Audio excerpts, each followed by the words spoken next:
ओम नमो भगवते वासुदेवाय। नमस्कार दोस्तों, स्वागत है आपका। आज हम सुनेंगे बृहस्पतिवार व्रत की कथा। प्राचीन समय की बात है। भारत में एक राजा राज्य करता था। वह बड़ा प्रतापी और दानी था। वह नित्य मंदिर में भगवत दर्शन करने जाता, ब्राह्मण और गुरु की सेवा किया करता था।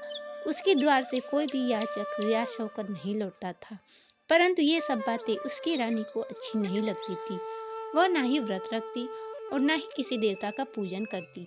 वह राजा को भी ऐसा करने को मना किया करती थी, परंतु राजा उसकी बात को नहीं मानते थे। एक दिन की बात है, राजा शिकार खेलने वन को चले गए, घर पर रानी और दासी से। उस समय साधु रूप में बृहस्पति देव भिक्षा मांगने आए और कहने लगी, हे देवी, मुझे भिक्षा दे दो। तब रानी कहने लगी, हे साधु महाराज, मैं इस दान पुण्य से तंग आ गई हूँ। इस कार्य के लिए तो मेरे पति देव ही बहुत है। अब आप ऐसे कृपा कर, मेरा सारा धन नष्ट हो जाए तथा मैं आराम से रह सकूं। तब साधु रूपी बृहस्पति देव ने कहा कि हे देवी, तुम बड़ी विचित्र हो। संतान और धन से कोई दुखी नहीं होता है, इसको तो सभी चाहते हैं।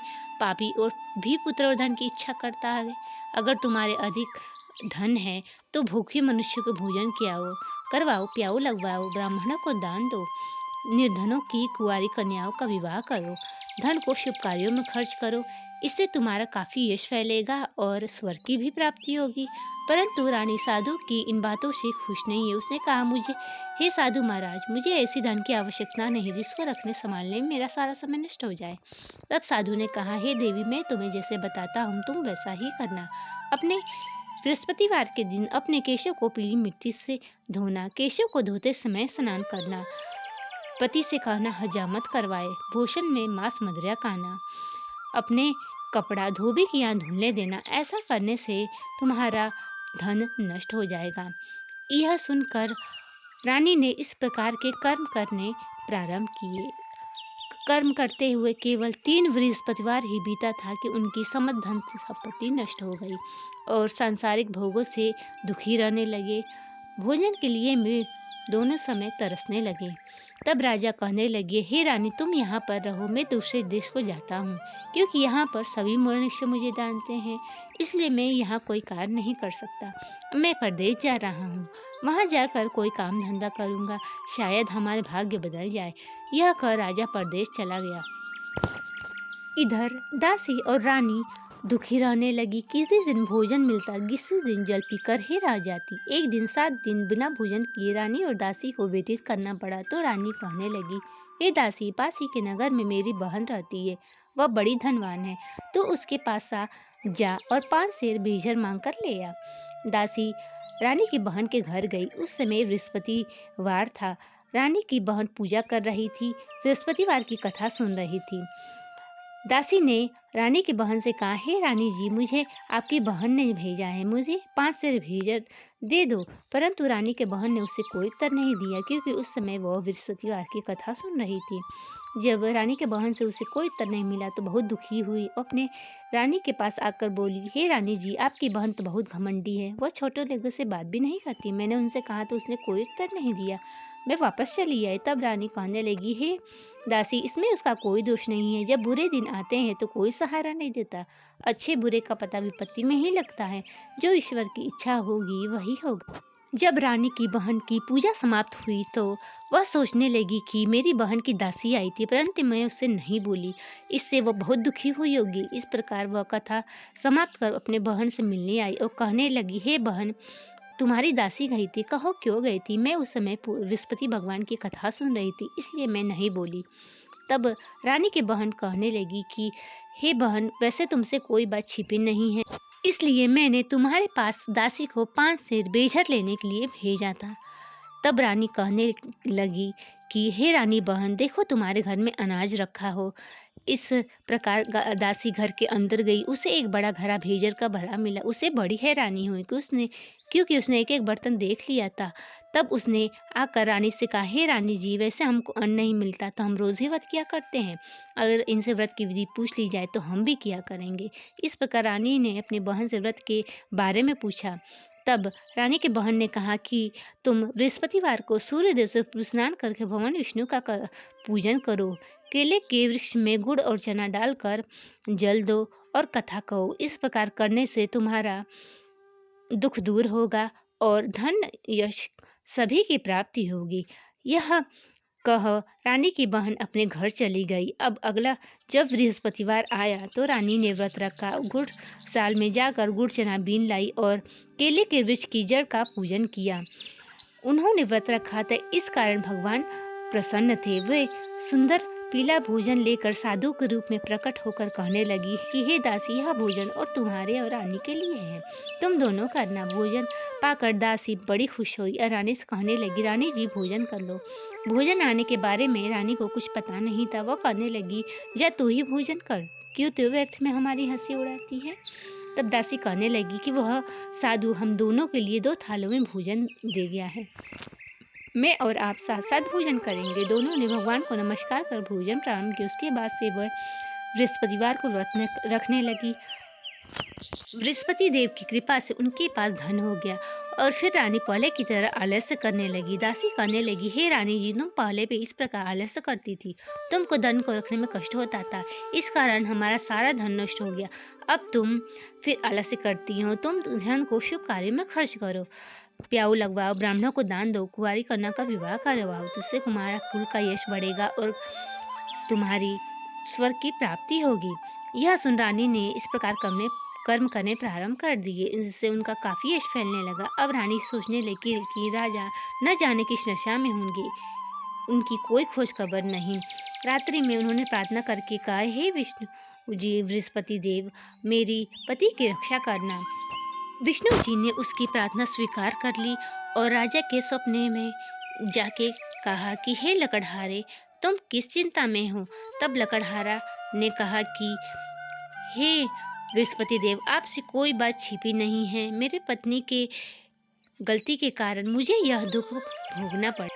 तब बृहस्पति देव ने लकड़हारे से कहा कि सब चिंता छोड़ दो और लकड़ी लेकर बेचने जाओ, तुम्हें रोज से दोगुना धन प्राप्त होगा और तुम भी बृहस्पतिवार का व्रत करना प्रारंभ कर दो। इस प्रकार वह लकड़हारा लकड़ी लेकर बेचने गया। उसे रोज से दोगुना धन प्राप्त हुआ और वह उन पैसों से बृहस्पति भगवान का पूजन सामग्री ला के बृहस्पतिवार का व्रत रखा। लेकिन अगला बृहस्पतिवार आया तो वह व्रत करना भूल गया। इस कारण भगवान नाराज हो गए।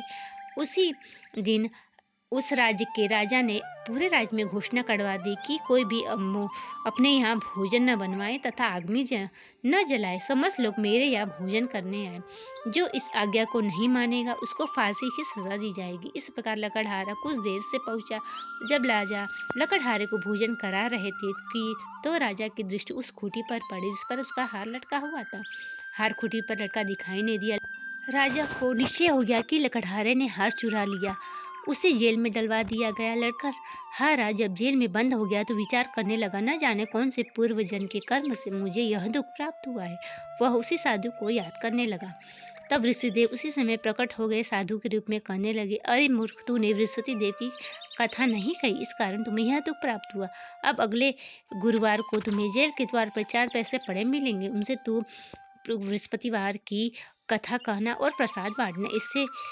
इस प्रकार जब गुरुवार आया तो जेल के द्वार पर 4 पैसे पड़े मिले। उनसे लकड़हारे ने पूजा का सम्मान मंगाकर कथा कही और प्रसाद बटा। उसी रात्रि को राजा को सपने बृहस्पतिदेव ने कहा कि हे राजा, तूने जिस आदमी को बंद किया है वह निर्दोष है, वह राजा है, उसे छोड़ दे। अगले दिन राजा प्रातः उठा, लकड़हारे को बुलाकर क्षमा मांगी। रानी का हार उसी खूंटी पर लटका दिखाई दिया। इस प्रकार लकड़हारे को राजा के योग्य सुंदर वस्त्र आभूषण देकर विदा कर दिया। जब राजा अपने देश को लौटा तो उसने अपने देश में पहले से अधिक वन, तालाब, बाग, बगीचे आदि देखे तो आश्चर्य से पूछने लगा कि यह किसकी बाग और धर्मशाला है। सब लोग कहने लगे, ये रानी और दासी द्वारा बनवाए गए। तब राजा को आश्चर्य हुआ और गुस्सा भी आया। तब रानी ने सुना कि राजा आ रहे हैं तो अपनी दासी से कहने लगी कि हे दासी, राजा हमको कितनी बुरी हालत में छोड़ गए थे, वह हमारी ऐसी हालत देखकर कहीं लौट न जाए, तो दरवाजे पर जा खड़ी हो जा। इस प्रकार रानी दरवाजे पर खड़ी हो गई और राजा को अपने साथ महल में ले आई। तब राजा ने लकड़ तलवार निकाली और पूछने लगा, बताओ यह धन तुम्हें कैसे प्राप्त हुआ? तब रानी कहने लगी, यहाँ सब हमें धन बृहस्पति देव की कृपा से प्राप्त हुआ है। तब राजा ने कहा कि साथ रोज सभी बृहस्पतिवार का व्रत करते हैं, लेकिन मैं रोज दिन में 3 बार कथा करूंगा और व्रत किया करूंगा। इस प्रकार राजा के दुपट्टे में हर समय चने की दाल बती रहती। वह एक दिन अपनी रानी से कहता है कि मैं अपने बहन के घर जाऊंगा। इस प्रकार वह घोड़े पर सवार होकर चलने लगा। रास्ते में उसे एक किसान हल चलाता मिला। उसने कहा, हे किसान भैया, मेरी बृहस्पतिवार की कथा सुन लो। तब किसान ने कहा कि जब तक मैं तेरी कथा सुनूंगा 4 हरैया जोत लूंगा। जा तू कथा अपनी किसी और को सुनाना। राजा के हटते ही बैल पछाड़ खाकर गिर गए और किसान के पेट में दर्द होने लगा। उसी समय किसान की पत्नी रोटी लेकर आई। बेटे से सवाल पूछा। बेटे ने सवाल बता दिया। बुढ़िया दौड़ी दौड़ी घुड़सवार के पास गई और मैं तेरी कथा सुनूंगी, तू अपनी कथा मेरे खेत पे चलकर कहना। इस प्रकार राजा ने खेत पे जाकर कथा कही, जिससे सुनकर किसान का पेट ठीक हो गया। अब राजा आगे बढ़ा कि कुछ आदमी मुर्दे को लिए जा रहे हैं। राजा ने कहा कि अरे भैया, मेरी कथा सुन लो। तो आदमी कहने लगे कि हमारा तो आदमी मर गया है, इसको अपनी कथा की पड़ी है। लेकिन कुछ आदमी बोले, अच्छा कहो, हम तुम्हारी कथा सुनेंगे। इस प्रकार राजा ने कथा शुरू कर दी। राजा कथा आधी हुई तो मुर्दा हिलने लगा और कथा समाप्त होते होते मुर्दा उठ खड़ा हो गया। राजा आगे बढ़ा। राजा अपने बहन के घर पहुंचा। बहन ने भाई की खूब मेहमानी की और जब राजा प्रातः उठा तो देखा कि सब लोग भोजन कर रहे हैं। राजा ने अपनी बहन से कहा कि ऐसा कोई मनुष्य है जिसने भोजन न किया हो, जो मेरी बृहस्पतिवार की कथा सुन ले। तो रानी कहती है कि हे भैया, यहाँ पहले लोग भोजन करते हैं, बाद में अन्य काम करते हैं। अगर कोई पड़ोस में हो तो देख आती हूँ। इस प्रकार बहन देखने चली गई, परंतु उसे कोई ऐसी व्यक्ति नहीं मिला जिसने भोजन न किया हो। फिर वह एक कुम्हार के घर गई, जिसका लड़का बीमार था। वहाँ 3 दिन से किसी ने भोजन नहीं किया था। बहन ने अपनी भाई की कथा सुनने के लिए कुम्हार से कहा। वह तैयार हो गया। राजा ने जाकर कुम्हार के घर कथा कही, जिससे सुनकर उसका लड़का ठीक हो गया। अब तो राजा की प्रशंसा होने लगी। राजा ने कहा, हे बहन, मैं अपने घर जाऊंगा, तुम भी तैयार हो जाओ। तब बहन ने कहा, हे भैया, मैं अपने सास से जाने की आज्ञा मांग लेती हूँ। बहन ने सास से भाई के साथ जाने की आज्ञा मांगी। सास बोली, चली जा, परंतु किसी बच्चे को मत ले जाना, तेरे भाई को कोई संतान नहीं होती है। बहन ने कहा, हे भैया, मैं तो चलूंगी, परंतु कोई बालक नहीं जाएगा। जब राजा ने कहा, जब बालक नहीं जाएगा तुम जाकर क्या करोगी?